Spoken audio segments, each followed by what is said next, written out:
Welcome to the Courage Barbell Unlimited podcast with your host, legendary powerlifter and strength athlete, Chad Ikes.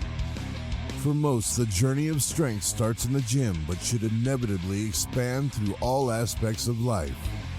Join us as we discuss all things strength. Now, here's your host, Chad Ikes.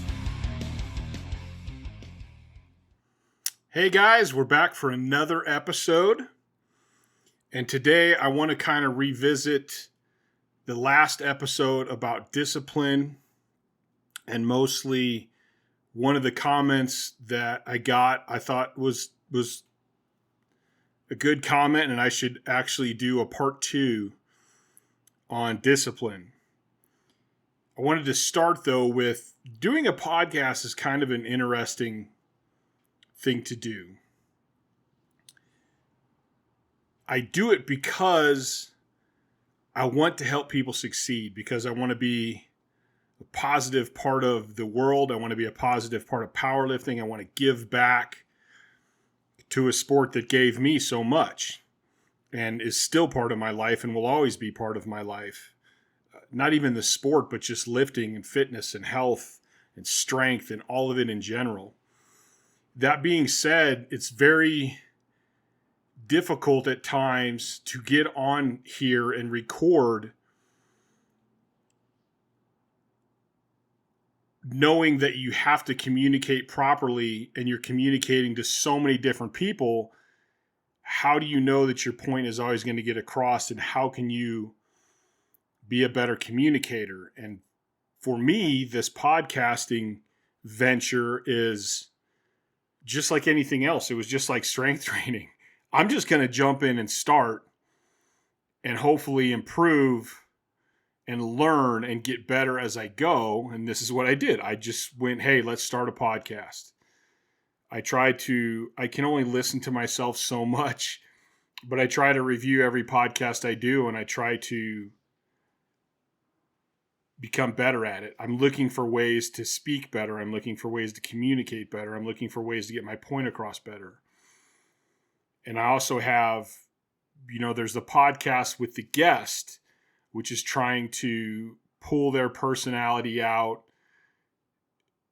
pull information out of them. I shouldn't say pull. It's not pulling it out. It's a symbiotic thing I want to do during the podcast. I want to sit down and talk to them, but I want who they are to come out. And I want some of the knowledge that they have that they want to share to get out to people. So that being said, here's the comment. And this comment was from Billy Memaw, who I actually have a lot of respect for, because Billy has always been very outspoken. He has never hidden behind some kind of social media persona. He says what he thinks, and it's who he is. This is Billy. I'm saying this, and it's up to you to decide what you want to do with it. And I have a huge ton of respect for that. That being said, again, we butt heads on a lot of different things, and he's given me a lot of shit over the years, which again, I never minded. That's his opinion. That's how he looks at it. So I always look at when he does comment or we get a chance to message back and forth, I always look forward to it. And I always listen to what he says, because he was also one of the guys that I looked up to when I started powerlifting. He was a high level 308 with, I think it was Tommy Fannin, John Grove. I mean, these guys were like strong as shit in my eyes, and I wanted to reach that level. I wanted to be competing at nationals and worlds like they were. So he put, I could not disagree more. Dave Palumbo says the entire reason he became one of the first 300-pound bodybuilders ever was because of 3 things. He never missed a workout. There's some typos in here. He never missed a meal, ever. He never slept less than 9 hours a day. It's a nonstop consistency of never missing any of those 3 things that builds strength athletes. Agree 100%. Chad Nichols said what made Ronnie the best ever was because of He was like a robot. He never missed a meal or workout. Branch Warren says the same thing. Chuck Vogelpohl says the same thing. Louis says the same thing. These are the guys I would follow. So I feel like to some degree, maybe I didn't communicate properly. Maybe Billy didn't understand properly. Either way, I went, hey, this is probably enough that maybe I should do a second episode on this. To put it simple,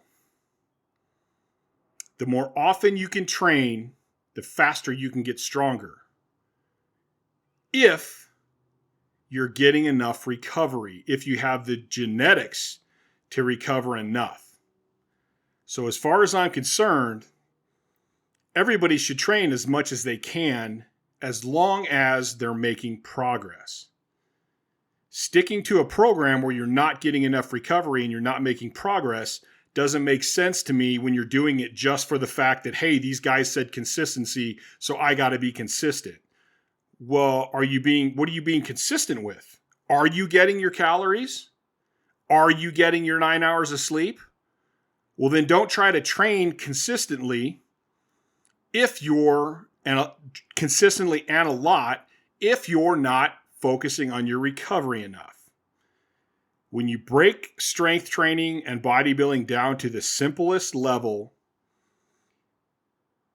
you have to stimulate growth. You have to recover from that stimulation. Then you have to give your body time to grow. There's a lot of different factors in that recovery and in that growth phase. It has to do with nutrition. It has to do with sleep. It has to do with possibly GPP recovery sessions. It has to do with flexibility, mobility. It has to do with definitely sleep with other modalities such as contrast baths, saunas, hot tubs, ice baths, just a lot of different factors that can help. Even stretching can help speed that recovery. So yes, if you have the genetics to train 7 days a week, then train 7 days a week. If I could have got stronger training 7 days a week, I would have. I tried training 7 days a week. All I did is get weaker and more beat up and went down a rabbit hole of shit. So it didn't work for me. Let's talk about these people he's talking about here. So do we know the genetics of these people? Do we know how good they recover? Dave Palumbo said 9 hours of sleep. So I'm assuming that's not 9 hours in bed. That's 9 hours of sleep. He was probably eating a massive amount of healthy calories. That is going to allow you to train more often and get results. If you're sleeping 5 hours, he probably would not have been able to train as much as he trained if he only slept 5 hours. Or he probably would have been able to train that way, but he wouldn't have saw the results.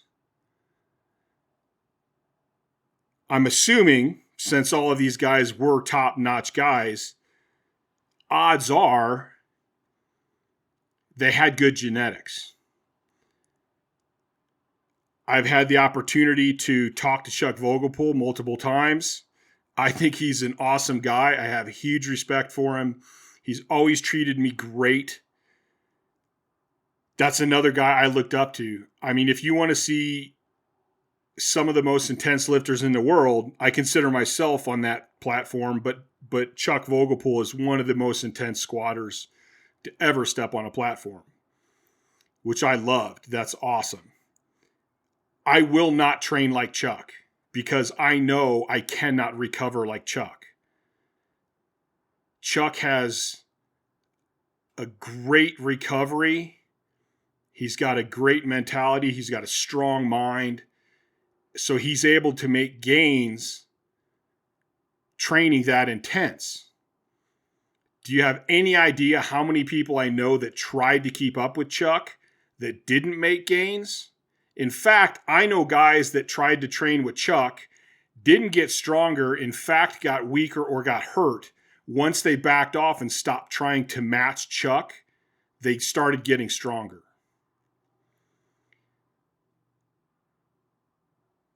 So you can't follow somebody's program just because you like them or respect them.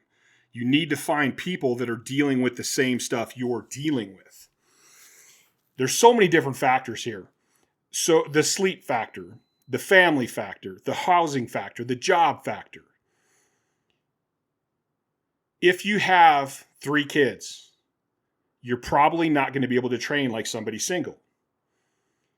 If you have a family, a stressful job, a mortgage, you're probably not going to be able to train like somebody who has dedicated his life to powerlifting. Similar to what I did. I took a union job. I started with my CDL driving, but in this state, even if you work in the warehouse, it's the same thing. You're still a Teamster, although I wasn't a union member. You're still a Teamster. You still get all the same benefits. So I worked my way into basically a forklift job. And I did that on purpose so that I had more energy for the gym. I had left the job and I came back to the job making the deal that here, I want to focus on powerlifting. I need these times to train with my team. I need, if I tell you, I'll always give you months in advance when I have a competition. You can't tell me no if it's for a competition. And over 20 years, they never told me no. They told me no on some vacations that were just to visit friends or to do something else. They never refused me a vacation on a competition. We got to the point where we had some struggles about overtime on days that I trained. And we got that worked out. So most of that time, I hated that job, hated it. But I stayed there because it worked with powerlifting. I didn't have kids. I wouldn't have a serious relationship. In fact, I probably didn't have any relationship for like 10 years. Like I didn't go out and buy stuff because I needed money to travel. I needed money to do competitions. I didn't want that stress of having to worry about money. I made a couple mistakes here and there for that, but basically I revolved my whole life around powerlifting. So you can't train, you can't look at somebody like me if you're not willing to make those sacrifices. Not to mention, I have horrible sleep, which means I have horrible recovery. No matter how much I try, I'm going to be lucky to get 6 or 7 hours, and those 6 or 7 hours are going to be shitty. That's if I can put 12 hours in bed, which is hard to do. So even when I train the guys on my team, when I train my clients now, I don't train anybody the way I train. Because I don't know anybody who has the recovery as bad as mine or deals with the depression as much as I do and the suicidal stuff. Now I have consulted with people that deal with it, and I tell them, like, listen, you're only going to be able to train so much because you're limited on what your recovery is going to be. But you need to try to optimize everything as much as you can. So when you're talking about dedication, which is what this whole thing is about, my point of the other video was how much dedication are you willing to show? To me, if you can't recover enough, but you can't recover from 6 days a week of training, but you continue to train 6 days a week, you're not dedicated. That's not dedication. That's just dumb to me. Unless you're admitting like, hey, I don't care what I lift. I don't care about my progress. I just want to go to the gym every day and push myself as far as I can. Well, cool, because you're doing your goal. That's awesome. I have no issues with that. If you tell me you want to be better and you want to be the best and you're not making progress, then it just seems dumb to me. And that may be harsh and that may be rude, but that's the way I see it. If your goal is to get stronger and be a great competitor in powerlifting, then you do whatever it takes to be better in powerlifting. You drop your feelings, you drop, oh my God, I got to train every day. You let go of all that bullshit and you do what needs to be done, whether that's training or not training, whether that's getting to bed at 8 o'clock every night because you get up early for work, whether that's forcing down meals when you absolutely hate to eat. To me, doing what makes you the best is dedication. That's the dedication I'm talking about.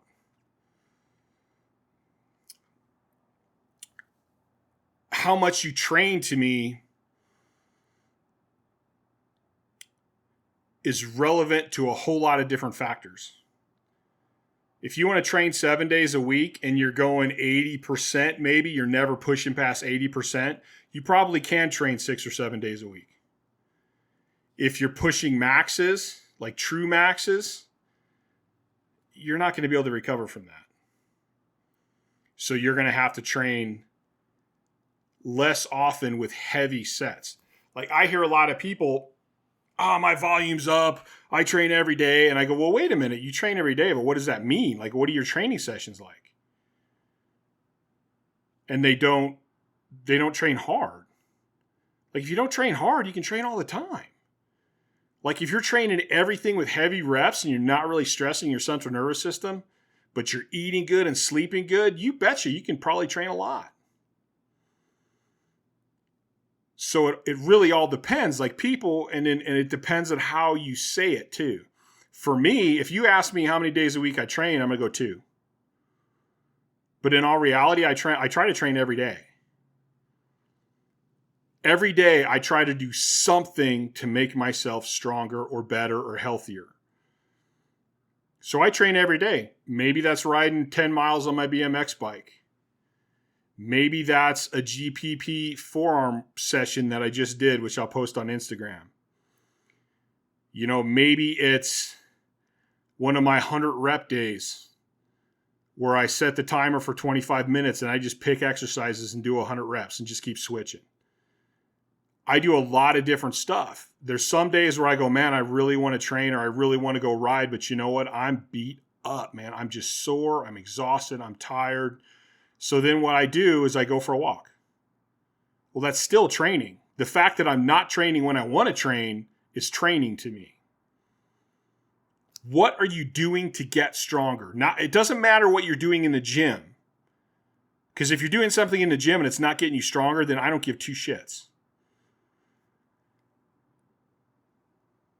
And one of the interesting things is, I know Billy was always gave me shit because in my prime, and I'm putting up some of the top numbers in history. I think I was talking to Paul Leonard, which is going to be a cool episode we're posting here soon, and he's supposed to look it up for me. I think I made number 1 in Powerlifting USA. And I think that put me as number 2 in the world. At the time, Andy Bolton was the only guy with a bigger total than me that year. So that put me number 2 in the U.S., or number 1 in the U.S., number 2 in the world for that ranking section or year, whatever it was. Yet everybody gave me shit because I only did 2 heavy training sessions a week.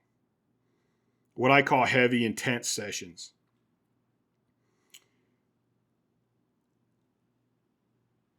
And the ironic thing is, for me, if I saw someone do that, I'm like, how'd that guy get that good?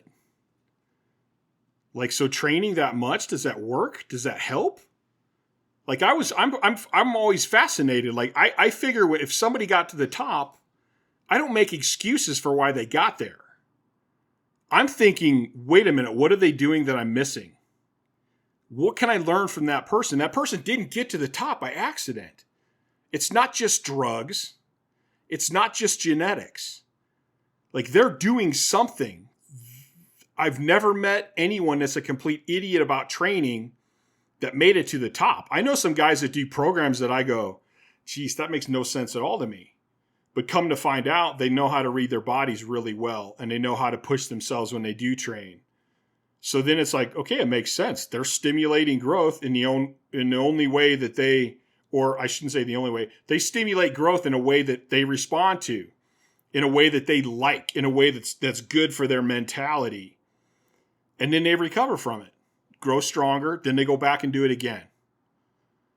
So that's, to me, that's pretty smart. So I look at it as like, what can I learn from everybody? No matter how weird the training is, I want to know why it works and what can I take away from it. I never even, it was amazing. There was a point, because I was like this. That's the funny part about all of this is I was like that. I grew up more. The more I do, the better I'm going to be, because I grew up blue collar. So I trained my ass off. And I used to go, oh man, that lazy son of a bitch. How'd they get so strong? Oh, they're just genetic freaks. I wish I had that genetics. Turned out I was wrong, man. I was way wrong. And once I started actually learning and I started competing, I started going, wait a minute. Like, everybody's saying they're lazy, but maybe they're listening to their body. Maybe we think they're lazy, but their body's going, hey, you need to rest, man. So they're listening to their body, which makes them smarter than all of us. And I started thinking about that, and I let that sink in. And I started talking to more people. And I can say, like a lot of guys that I talk to, and I consult. I do consulting through Courage Barbell. I do video reviews of lifts, which is me reviewing them and sending them a tape of me reviewing it. And then I do consultations where we can talk about how to fix their technique more. We can talk about their training, what they need to do. And I do consults with guys all the time that are beat to shit. I talk to some guys that are ready to quit powerlifting. And I'm like the last chance, which is actually good, because by that point, they're willing to try something. They're willing to actually listen. And the first thing I do is get them to take a little break and then back off. Give yourself more rest. And in that conversation, we talk about, what are you doing to recover? How many hours are you sleeping? How much are you eating? Are you doing flexibility work? Are you doing any recovery sessions? And so I want to optimize their recovery, but you can get so strong that you optimize your recovery and you still can't recover. So then the only other option is, I need to train less. And this is a scary, messed up thought for a lot of people. It was scary and messed up for me. I still struggle with it to this day. But inevitably, they all start texting me going, Chad, what is this voodoo bullshit you got me doing? How is this working? How am I doing less and getting stronger all the time? How am I always hitting PRs now? Simple. You're actually giving yourself enough time to recover and grow. You were never giving yourself that time. So it is a really simple concept. And what I found, even for me, with my team, I was always the one that recovered the worst. All my guys slept good, and we actually were very close. We kept a close eye on their sleep, on their appetite, like all the things of overtraining. And as soon as our sleep went to shit, I'm like, dude, that's it. You're off. You're deloaded. Come in and help throw plates. Come in and do some light stuff. You're not lifting hard or heavy until you start sleeping again, which usually within a week, then their sleep would start improving. After the first good night, I'm like, all right, 2 more nights, then we can start training again. And I had guys putting up some great numbers and always getting strong. In the gym I was at, like, my guys were making continuous, crazy progress. But we kept an eye on that. Now, one of the other things I wanted to hit on, and this is an interesting thing here where Billy says, those are the guys I'd follow. And that makes sense. Like, hey, you want to follow the best. You want to listen to the best. I listen to the best. And that's how I came up with all my ideas. Well, I listened to the best. I took it in the information, and then I computed it, ran it around, percolated it through my head, and then came out with my own way. But I listened to what they said. So you're here, Billy's listening to these guys and what they said, but then again, what I want to know is, what were their training sessions like? If Dave Palumbo never missed a training session, well, how many training sessions did he program? Was he, if 9 hours of sleep and always eating, you can do a lot. Like, if you can get a good 9 hours of sleep every night and you're eating tons of calories, you can train quite a bit. Because your body's prime, man. You're going to be recovered. You're going to be doing awesome, man. Your central nervous system, your muscles, your tendons, like, you're going to be doing great. I wish everyone would do that. But then still, what was his training like? How hard was it? And with Chuck, I know Ronnie Coleman went heavy, but I have this sneaking suspicion in my mind because I have talked to Ronnie before, but we didn't really delve into his training. Like, I want to know, did they adjust their training on the fly? Did they listen to their bodies? I'm betting you they did, but I haven't actually got to talk to these people to know for sure. I know Chuck trained like crazy a lot and pushed himself really hard. Did he ever miss sessions? I'm betting at some point he probably missed a couple. Did he adjust sessions? I can't say for sure with Chuck. I would love to get Chuck on here and talk to him about that. I think that would be a great conversation. I do know for a fact that a lot of the West Side guys didn't always do what the program said. Especially the top guys. The top guys didn't always do exactly what Louis said, and they all kind of listened to their bodies. Like, guys would go in and do different stuff. Guys would do part of the session. Guys would come in and feel like crap and leave. I mean, I know that from guys that trained there regularly. I also know guys, like, I don't like throwing people's names out unless I know that they're okay with me saying this. It also always wasn't Louis that came up with all the ideas that Westside got credit for. There was a lot of other really intelligent guys. One of the first guys that I heard say, as you get stronger, you're going to need more recovery, was George Halbert. George Halbert was a Westside bencher, an amazing bencher. I've heard he still benches crazy numbers to this day. I just don't think he competes anymore. So here's one of the guys that came up with the open back bench shirt. He came up with a lot of different exercises. He came up with different variations of conjugate and did a lot of different stuff that people are like, oh, that was Louis and Westside. Well, it was actually George.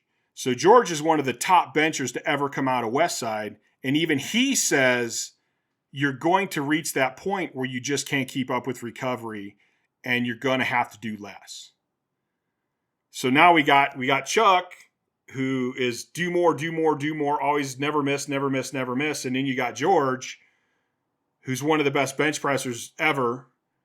He's telling you, listen, you're going to need more time off. So, and if I go, okay, hey, I have 2 heavy training sessions a week, and then I have a couple light ones, but I never miss any of those training sessions. That's the same thing, right? I'm never missing what's programmed for me. And what if I go in and go, man, today's not the day to go. I had it for a true max today, but I'm not feeling it, so I'm going to stop at like 85, 90%. I didn't miss. I was still in there. So, I mean, what are we really talking about with never missing a session? Or the other guys that I've talked to I've talked to the stuff I was talking about on that episode came from, these are the best lifters, strongest lifters in the world. Some of them are the best of all time that I learned this stuff from. So who do you want to choose to listen to? Because everybody has a little different take on it. I chose to listen to everybody than come up with my own stuff. I'm 52. I put up some of the biggest numbers in history. I don't have hip problems. I don't have knee problems. I don't have shoulder problems. I mean, knock on wood, I'm in pretty good shape. I still go out and ride my bikes. I go run around with my great nieces. I still go hiking and biking and climbing and all kinds of stuff. Seems to me my program was pretty solid. Like, why wouldn't you want to follow it or listen to what I said? I mean, if that's your criteria of who's the best, I would say listen to me and take it into context and then go, who are you? Which, if you came to me for coaching, if you lived in Reno and you said, Chad, I want to train with you, I want to get as strong as I can, the first thing we're going to do is kind of talk about who you are. And then I'm going to set up a program that's a little in the neutral, and we're going to adjust it as we go. Because if you can recover from it, then we're going to train 3 days a week. If you can recover from that, then we're going to train 4 days a week. And I mean, I'm just talking heavy sessions right now.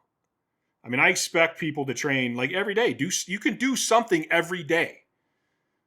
A rotator cuff session takes 20 or 30 minutes. A forearm session takes 20 or 30 minutes. You can do something every day. You can go for a ride, go for a walk, go for a hike. Like, you can do something every day to help you with getting stronger.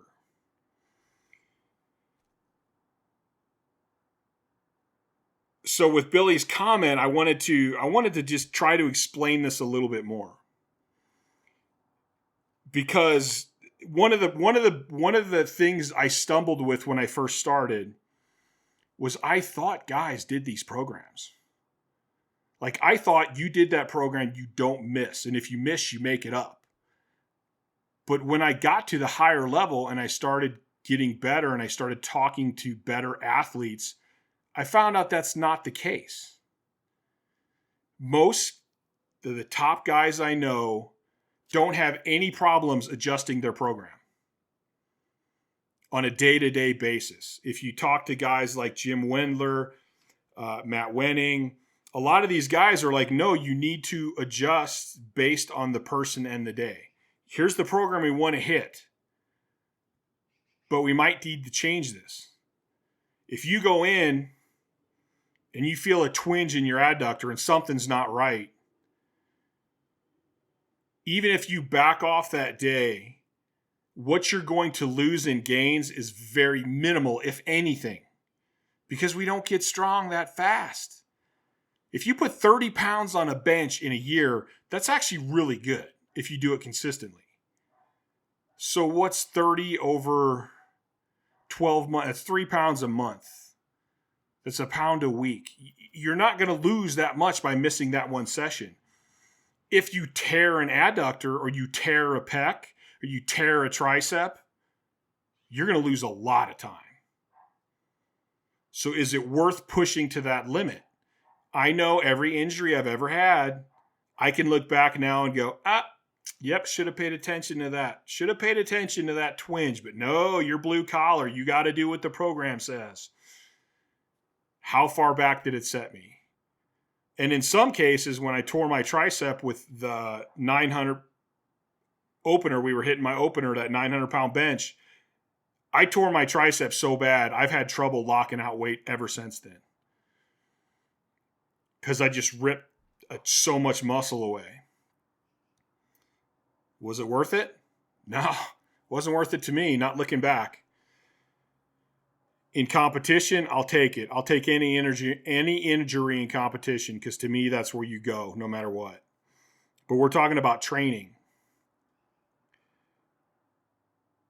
So what is discipline?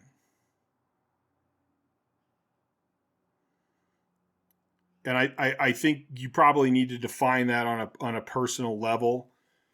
But it would be interesting to look it up right now. Define.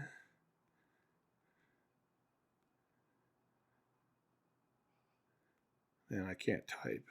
Discipline.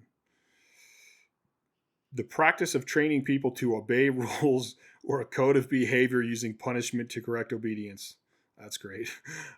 A branch of knowledge, typically one studied in higher education. Trained to obey rules or a code of behavior using punishment to correct disobedience. Well, I don't really like any of those definitions. Training that corrects, molds, or perfects the mental facilities or moral character.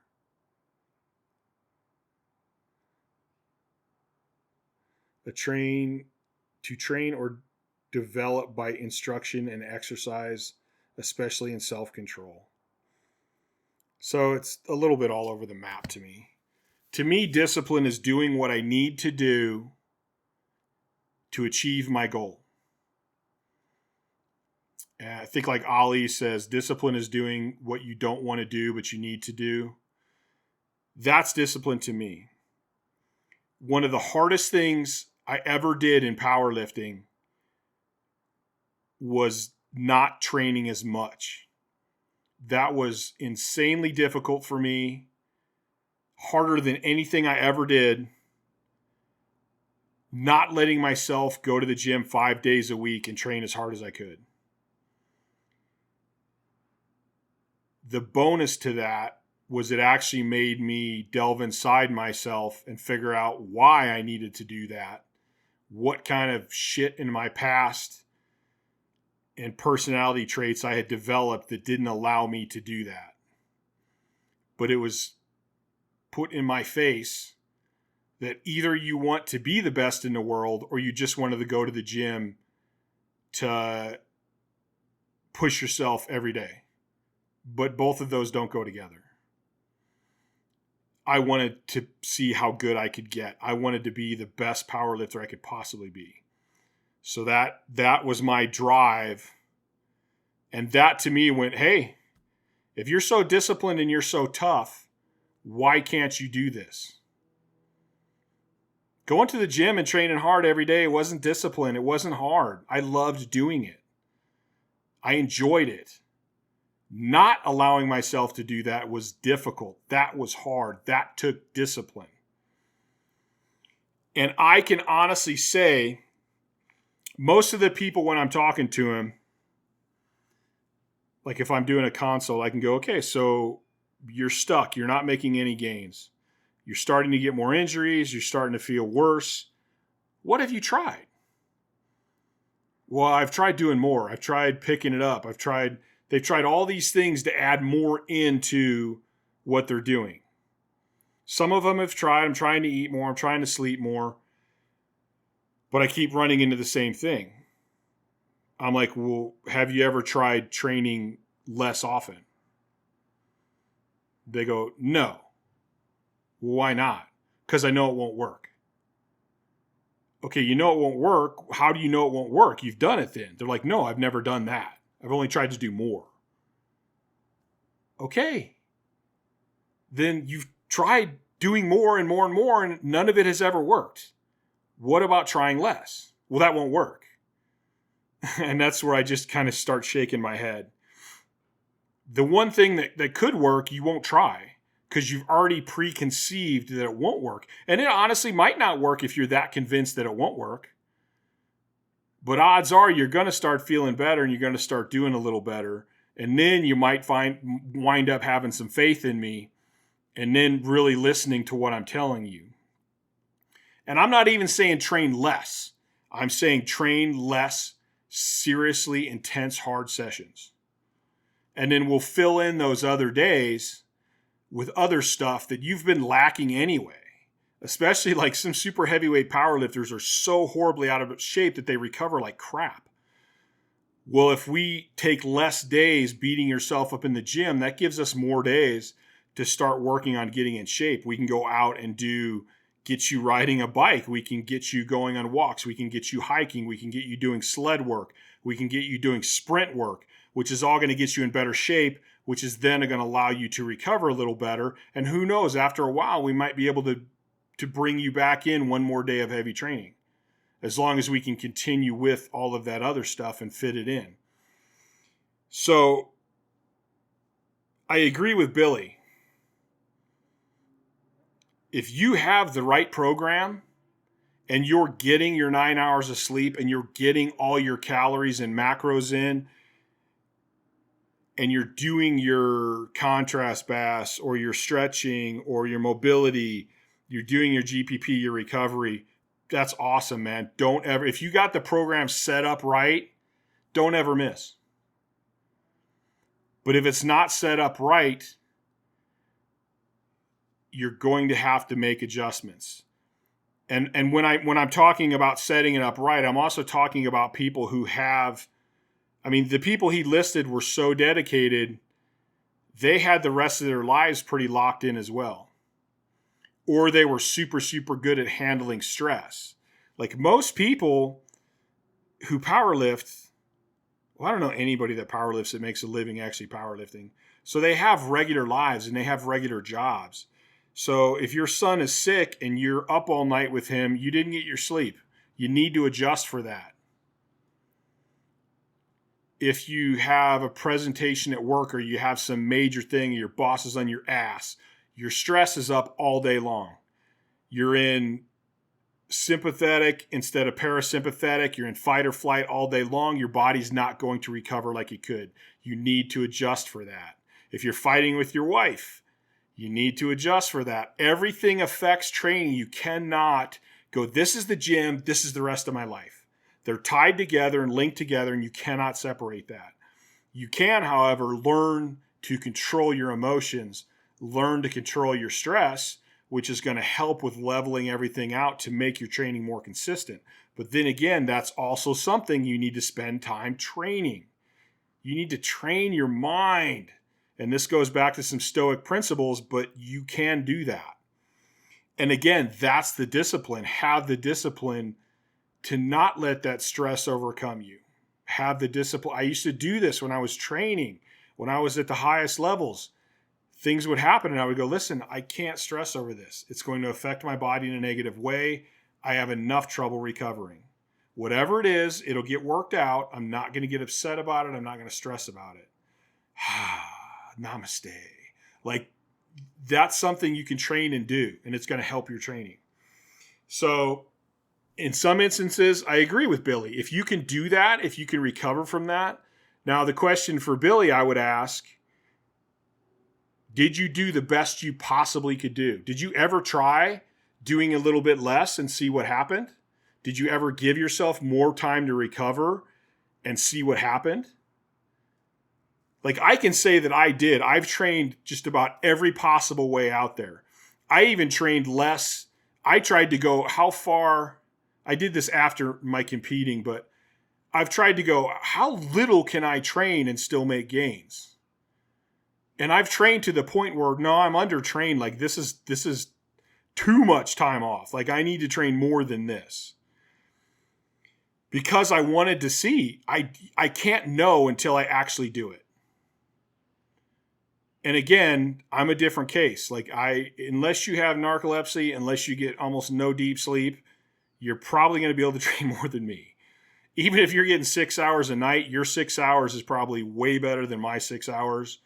And the fact of the matter is, the more sleep you get, the better you're going to recover, the more you can train. It's a fact. The more you can eat healthy, good, clean food, the better your recovery is going to be. The less stress you have in your life, the better your recovery is going to be. Like, those are just facts. You can't argue with it. So I'm going to wrap it up there. I hope that added some more knowledge, some more stuff to think about, and kind of gives you guys the idea that there's not one perfect program for everybody. There's a lot of really good programs, but you need to consider who you are, what your genetics are, and how you're going to work around that. Don't ever use genetics for the end result. Your genetics don't say, hey, you can't be the best in the world. More or less what it says is, how can you get there? Yeah, I mean, there's some extreme cases. Like, if you weigh 105 pounds at 21 years old, you're probably never going to be one of the best super heavyweights in the world. But you can get crazy strong and you can make crazy gains if you look intelligently into strength training and you follow a program that works for you. And you're smart enough to take a program and don't just throw all the programs away. Go, I'm doing this program. It's not working for me. Why is it not working for me? What am I not doing correctly? Okay, guys and gals, I'm out. I'll see you next time.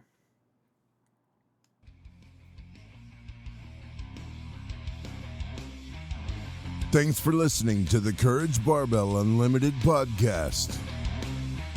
For more information, please visit CourageBarbell.com. Until next time.